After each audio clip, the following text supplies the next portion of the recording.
በአንድ ወቅት የሕግ አዋቂ ነን ባዮች ፈሪሳውያን አይሁድ በልበ ደንዳናነት ቆመው ዓለምን ሁሉ የፈጠረውን ጌታ ሊያቃሉት ሞከሩ። እኛ የሙሴ ደቀ መዛሙርት ነን፣ እግዚአብሔር ሙሴ እንደተናገረው እኛ እናውቃለን፣ ይህ ሰው ግን ከወዴት እንደሆነ አናውቅም እያሉ በትዕቢት ተናገሩ። ነገር ግን በዕለተ ደብረ ታቦር የተከናወነውን ምስጢር ቢያዩ ኖሮ ምን ይሉ ይሆን? እነርሱ ሕጉን እንጠብቃለን ብለው የሚመኩበት የእርሱን ሕግ እያወጡ ክርስቶስን ሊነቅፉ የሚሞክሩበት ያ ታላቁ ነቢይ ሙሴ በታቦር ተራራ ላይ ከጌታ ፊት በፍርሃትና በመንቀጥቀጥ ቆሞ ተገኘ። እነሆ ፈሪሳውያን ወደ ደብረ ታቦር ብቅ ቢሉ ኖሮ ደቀ መዛሙርቱ ነን ብለው የሚመኩበት ሙሴ የክርስቶስ ደቀ መዝሙር ሆኖ ያገኙት ነበር። የሕግ ፍጻሜ የሆነው ክርስቶስ የሕጉን ተቀባይ ሙሴን ጠርቶ እያነጋገረው ነው። ሙሴም ቀደም ሲል በሲና ተራራ ላይ በዛፍ ላይ ሲነድ ካየው ከመለኮት እሳት ጋር እንደገና እያወራ ነው። አይሁድ ሆይ በጌታ ፊት በትሕትና ብትቀርቡ ኖሮ የት እንደተቀበረ እንኳን የማታውቁት ሙሴን በአካል ለማየት በታደላችሁ ነበር።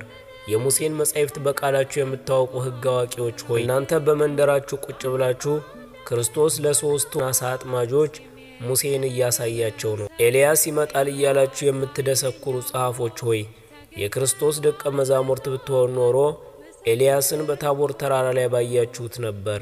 በዚያ ቦታ ተገኝታችሁ ኤልያስን አይታችሁት ቢሆን ኖሮ በኋላ በዕለተ ዓርብ በመስቀል ስር ቆማችሁ ጌታ ኤሎሄ ኤሎሄ ሲል ስትሰሙ ኤልያስን ይጠራል ያድነው እንደሆነ እያላችሁ ባልሰማ ጆሮአችሁ ከፈጣሪያችሁ ጋር ባልተጣላችሁ ነበር። በዚህች ዕለት ደብረ ታቦር የሐዲስ ኪዳን ደብረ ሲና ሆነች። በብሉይ ኪዳን ሙሴ ሕዝቡን ከተራራ በታች ትቶ ከኢያሱና ከወንድማማቾቹ ከአብዲዩና ናዳብ ጋር ወደ ሲና ተራራ ይወጣ እንደነበር ሁሉ አሁንም ክርስቶስ ከጴጥሮስና ከወንድማማቾቹ ያዕቆብና ዮሐንስ ጋር ወደ ታቦር ተራራ ወጣ። ሙሴ በሲና ተራራ በደመና መካከል የእግዚአብሔርን ድምፅ እንደሰማ በታቦርም የአብ ቃል ተሰማ። ነገር ግን የታቦሩ ድምፅ እንደ ሲና ተራራ ባሪያ የሙሴ የሚል አልነበረም፣ የሚወደው ልጄ ይህ ነው የሚል እንጂ። ሙሴ በሲና ተራራ ባየው የእግዚአብሔር ክብር ምክንያት ፊቱ እስራኤላውያንን ተሸፈንልን እስኪሉ ድረስ አብርቶ ነበር። የታቦር ተራራ ግን ሙሉ በሙሉ የተለየ ነበርና ብርሃኑ ከውስጡ የፈለቀው የክብር ባለቤት ጌታ ፊቱ ከሙሴ ይልቅ እንደ ፀሐይ አበራ፣ ልብሱም ብርሃን ሆነ። ተማሪዎቹ ሐዋርያትም ያንን የሚያስፈራ የመለኮት ብርሃን መቋቋም አቅቷቸው በፊቱ ወደቁ። ወደ ኋላ ተመልሰን ስናስበው ታቦር እንዴት ያለች እግዚአብሔር የወደዳት ተራራ ብትሆን ነው! ደብር ዘሰምሮ እንዲል ሐዋርያትና ነቢያት በአንድነት ቆመው የተወያዩባት፣ ብሉይና ሐዲስ የተዋወቁባት፣ ጥላና አካል የተጋጠሙባት ይች ተራራ እንዴት የተመረጠች ናት! ታቦር ወአርሞንኤም በስመ ዚአከ ይትፌስሑ፣ ታቦርና አርሞንኤም በስምህ ደስ ይላቸዋል ተብሎ እንደተዘመረ ነቢያትና ሐዋርያትን በግራና በቀኙ አድርጎ በሰማያዊ አባቱ የምወደው ልጄ ተብሎ ሲጠራ ስሙን ሰምታ ታቦር ምንኛ ደስ ብሏት ይሆን? የሰናፍጭ ቅንጣት ታህል እምነት አጣን እንጂ ነቅለን ወደ ሀገራችን ከምናስገባቸው ተራሮች አንዱ ይህች ታቦር በሆነች ነበር። በታቦር ተራራ ላይ ሐዋርያትና ነቢያት በአንድ ወንበር ተቀመጡ። ከታላቁ ሊቀ ሊቃውንት ከክርስቶስ ትምህርት ተምረው ተመለሱ። ሐዋርያቱ ክርስቶስ የነቢያት ጌታ መሆኑን ተማሩ። ነቢያቱ ደግሞ እርሱ የሐዋርያት አምላክ መሆኑን አወቁ። ነቢያት ደክመውና ለፍተው የዘሩትን ዘር አሁን ደግሞ ከሚያጭዱት አጫጆች ከሐዋርያት ጋር በደስታ ተዋወቁ። ነቢያት ቀደም ሲል አምላክነቱን ያውቃሉ፣ ሐዋርያት ደግሞ ሰውነቱን ያውቃሉ። በታቦር ተራራ ግን ሁለቱም አዲስ ትምህርት ተማሩ። ታላቁ የቤተ ክርስቲያን ሊቅ ቅዱስ ኤፍሬም ሶርያዊ ይህንን ምስጢር ሲገልጸው እንዲህ ይላል። ነቢያቱ አይተውት የማያውቁት ሰውነቱን አይተው ተደሰቱ፣ ሐዋርያቱ ደግሞ አምላክነቱን አይተው ተደሰቱ ይለናል። ሐዋርያት በግርማው ደነገጡ። እነርሱ ባልነበሩበት በዮርዳኖስ የተናገረውን የእግዚአብሔር አብን ድምፅ አሁን በታቦር ተራራ በጆሮአቸው ሰሙ። ጴጥሮስ ቀደም ሲል አንተ ሕያው የእግዚአብሔር ልጅ ነህ ያለው በሰማይ ያለው አብ ገልጦለት ነበር። አሁን ደግሞ በልቡ ያንን ቃል ያስቀመጠውን የአብን ድምፅ በአካል ሰምቶ አለቱ ስምዖን በፍርሃት ተንቀጠቀጠ፣ ወደቀ። የጌታን ፊት አብርቶ ሲያይ ያመነውን አምላክነቱን በተጨባጭ አወቀ። ቅዱስ ኤፍሬም ጨምሮ ሲናገር ሐዋርያት በአንድ ቀን ሁለት ፀሐይ ወጥቶ አዩ። አንደኛዋ የተለመደች የፍጥረት ፀሐይ ስትሆን ሁለተኛዋ ደግሞ የሚያበራው የጌታ ፊት ነበረ ይላል። እውነትም ክርስቶስ ስሙን ለሚፈሩት ለሐዋርያት የጽድቅ ፀሐይ ክርስቶስ በታቦር ተራራ ላይ በግርማ ወጣላቸው። ቅዱስ ኤፍሬም በታቦር ተራራ የነቢያትና የሐዋርያትን መገናኘት በሚያደንቅ ሁኔታ እንዲህ ሲል ያመሰግነዋል። የብሉይ ኪዳን ጸሐፊዎች የሐዲስ ኪዳን ጸሐፊዎች አዩ። ቅዱስ ሙሴ ቅዱስ ጴጥሮስን አየው። የአብ እንደራሴ የወልድን አገልጋይ ተመለከተው። የብሉይ ኪዳን ድንግል ኤልያስ የሐዲስ ኪዳኑን ድንግል ዮሐንስን አየው። በእሳት ሰረገላ ላይ የተሳፈረው ኤልያስ ወደ እሳታዊ ክርስቶስ ደረት የተጠጋውን ዮሐንስን አየው። የታቦር ተራራ የቤተ ክርስቲያን ምሳሌ ሆነች። ክርስቶስም ሁለቱን ኪዳናት በዚያ አዋሃዳቸው ይለናል። ሐዋርያት በፍርሃት ወድቀው የምወደው ልጄ ይህ ነው እርሱን ስሙት የሚል ታላቅ ድምፅ ከሰሙ በኋላ ቀና ሲሉ ከክርስቶስ በቀር ማንንም አላዩም ነበር። እርግጥም የምወደው ልጄ ይህ ነው ተብሎ ማሳሰቢያ ከተሰጣቸው በኋላ ቀና ሲሉ ማግኘት ያለባቸው የሚወደው ልጁን ክርስቶስን ብቻ ካልሆነ አዋጁ ስለማን እንደሆነ ግራ ይገባቸው ነበር ይላል ማር ኤፍሬም። ሐዋርያት ቀና ሲሉ ሙሴ የለም፣ ኤልያስም የለም። ለመሆኑ ከሙሴም ከኤልያስም የሚልቀው አምላካችን ከእነርሱ ጋር ካለ ሌላ ምን ይፈልጋሉ? ባልወለደው በፈርዖን የልጅ ልጅ ተብሎ ከተጠራው ሙሴ ይልቅ ባልወለደው በዮሴፍ የዮሴፍ ልጅ ተብሎ የተጠራው ትሑቱ ክርስቶስ ከእነርሱ ጋር ነው። ከፈርዖን ሰይፍ ተርፎ እስራኤልን ነፃ ካወጣው ሙሴ የሚበልጠው ከሄሮድስ ሰይፍ ተርፎ ዓለምን ሙሉ ነፃ ያወጣው መድኃኔ ዓለም ክርስቶስ ከእነርሱ ጋር አለ።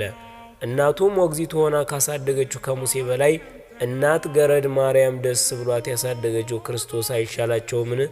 ግብፃዊውን ገድሎ ለማንም አትናገሩ ከሚለው ከሙሴ ይልቅ እውራንን አብርቶ ለምጻምን አንጽቶ ፊቱ እንደ ፀሐይ አብርቶ ለማንም አትናገሩብኝ የሚለው ይቅርባዩ ክርስቶስ አብሯቸው ካለ ሌላ ምን ይፈልጋሉ? የቆምህበት ስፍራ የተቀደሰች ናትና ጫማን ከእግርህ አውልቅ ተብሎ ከተነገረው ሙሴ ይልቅ የጌታ እግር በሚቆምበት እንሰግዳለን፣ የጫማህን ጠፍር እንኳን ልንፈታ አይገባንም እየተባለ የተዘመረለት የጌቶች ጌታ ክርስቶስ ከእነርሱ ጋር ነው።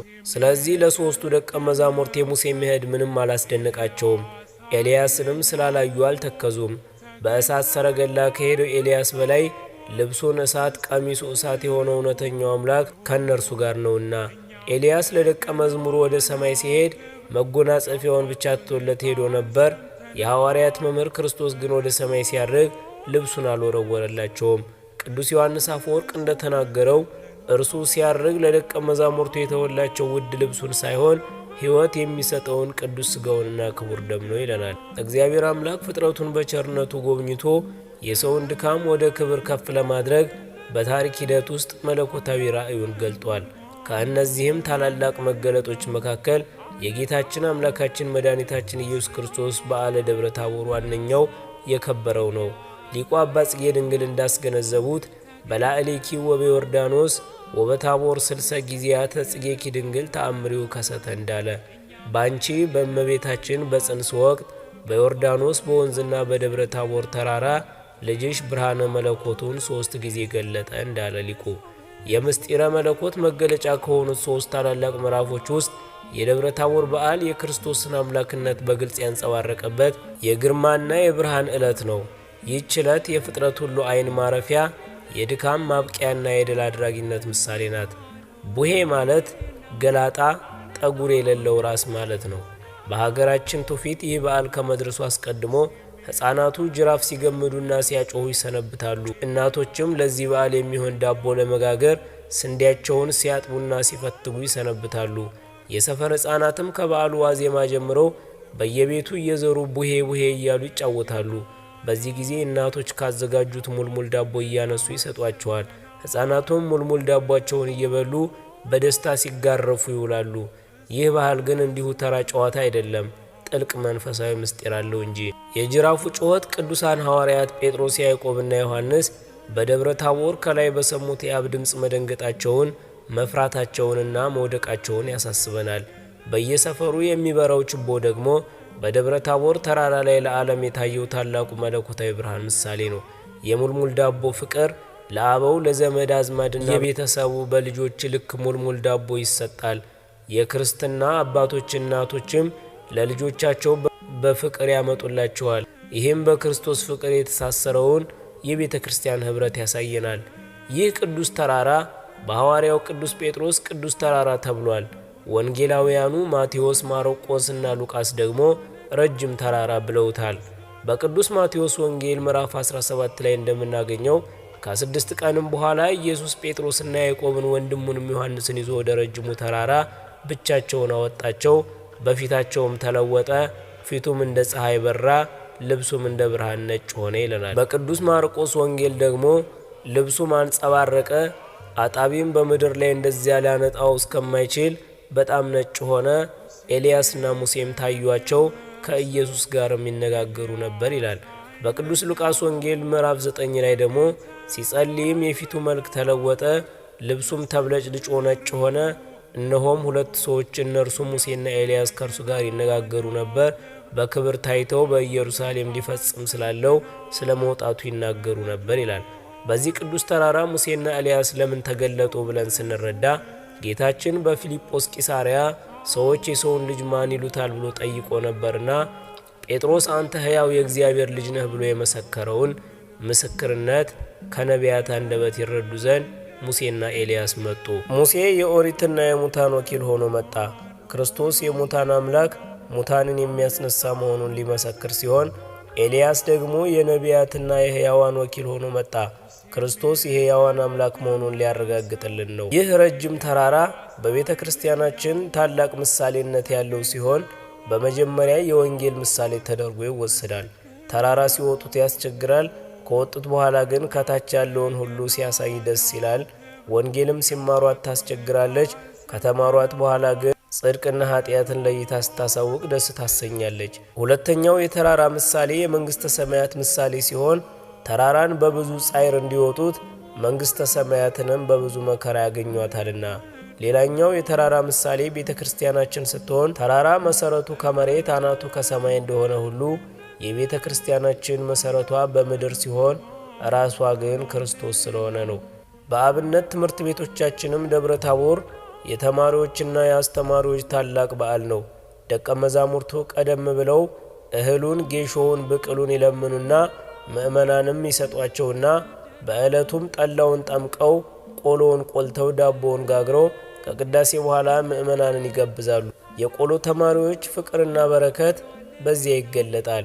ደብረ ታቦር ከዋለ የለም ክረምት፣ ዶሮ ከጮኸ የለም ሌሊት እንዲሉ አበው ከዚህ ከደብረ ታቦር በኋላ በሀገራችን ላይ ያለው መከራና የጭንቅ ዘመን እንዲያበቃ አምላካችን ይርዳል። እግዚአብሔር ሆይ የሚሳንህ ነገር የለምና የራቀውን አቅርበ የረቀቀውን አጉልተ እየሰማነው ካለው መርዶና ሰቀቀን እረፍተ ስጋንና እረፍተ ነፍስን አትንሳን። የሰላም የምሕረትና የቸርነት ባለቤት እግዚአብሔር ሙሴም የቀደመው ሰው ኤልያስ ኃይለኛው ተገኝተዋል በታቦር ምስክር ሆነው እኛም ከገና